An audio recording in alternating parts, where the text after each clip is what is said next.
अंजाम। लक्ष्मीबाई बलिदान दिवस पर रानी को श्रद्धा सुमन अर्पित। शहीदों बलिदानियों के नाम पर राजनीति करना निंदनीय। नेताओं ने मानसिक संतुलन खोया। गद्दार मौका परस्त जहां भी रहेगा, गद्दार मौका परस्त ही रहेगा। सभी राजनीतिक पार्टियां गटर से भी ज्यादा गंदी। संगीन आरोपियों की मुट्ठी में कैद देश की अस्मिता। राजनीति का हो चुका है अपराधीकरण। वोट के खातिर सभी दल कर रहे गड़े मुर्दों और ताजा लाशों की सौदागिरी। महारानी लक्ष्मीबाई स्वतंत्रता संग्राम की ऐसी नायिका है जिसने अंग्रेजी हुकूमत के सामने नतमस्तक होने के बजाय देश प्रेम और आजादी के सपनों को साकार करने के खातिर अपना सर्वस्व न्योछावर करना उचित समझा। शहीदों बलिदानियों के नाम पर वोट की राजनीति करना अति निंदनीय और निकृष्ट कृत्य है। राजनीतिक दल बाज आए। राजनीति इतनी हो चुकी है कि नेता अपने गिरेबान में झांकने के बजाय दूसरों के बाथरूम में झांकते रहते हैं। उन्हें अपने फूटी पर सोचने की जगह दूसरों की कहानी पर चर्चा करना ज्यादा सुखद लगता है। नेता नामक निकृष्ट प्राणी इस बात से कोई सरोकार नहीं होता कि समय, परिस्थिति, काल सुखद है या दुखद। जब भी वह मुंह खोलेगा तो दो चार शब्द सामयिक बोलने के बाद अपनी औकात में आकर राजनीतिक भाषण देना शुरू ही कर देगा। मध्य प्रदेश में कांग्रेस की सरकार क्या गिरी, नेताओं ने अपना मानसिक संतुलन ही खो दिया।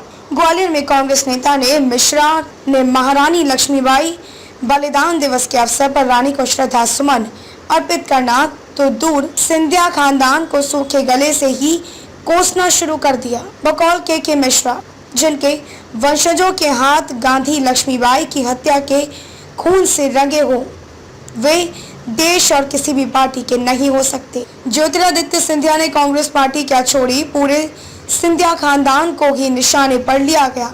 इतना भी ख्याल नहीं रखा गया कि कभी ज्योतिरादित्य सिंधिया की स्वर्गीय दादी विजया राजे, पिता माधवराज सिंधिया भी कांग्रेस के अति सम्मानीय सदस्य हुआ करते थे। अगर इतिहास में दर्ज है कि ज्योतिरादित्य सिंधिया के वंशजों ने अंग्रेजों की झंडावरदारी की है, देश की आज़ादी की लड़ाई में महारानी लक्ष्मीबाई का साथ देने के बजाय अंग्रेजों का साथ देकर महारानी की हत्या में सहभागिता की है, तो इसे कोई नहीं झुठला सकता। ऐसा कतई नहीं हो सकता कि देश से गद्दारी करने वाला किसी एक पार्टी में रखे तो गद्दार और दूसरी पार्टी में चला जाए तो देशभक्त हो जाएगा।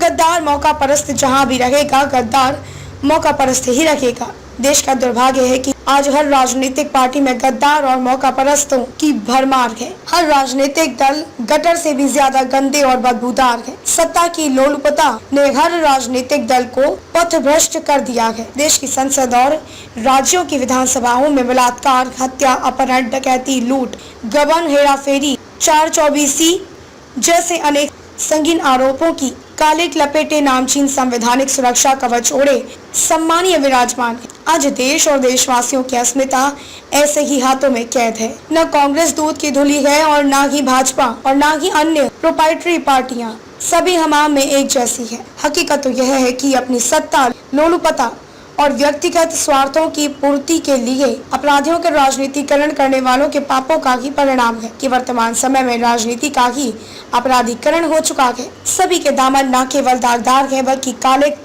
खून से सराबोर है। हर पार्टी सत्तासीन होने के लिए गड़े मुर्दों और ताजी लाशों की सौदागिरी कर रही है। बकौल के मिश्रा हमारी आजादी व बलिदानियों का सम्मान करने वाले हर सच्चा भारतीय गद्दारों को सबक सिखाए। अगर इस बात पर ईमानदारी से देशवासियों ने अमल किया तो सारी राजनीतिक पार्टियां इतिहास बनकर रह जाएंगी। हर नेता के लिए बेहतर होगा कि वह मुंह खोलने से पहले अपने गिरेबान में झांक ले, जनता को निरागवार न समझा जाए। कटनी से लेखक अश्विनी बढ़ गया, अधिवक्ता, स्वतंत्र पत्रकार की खास रिपोर्ट।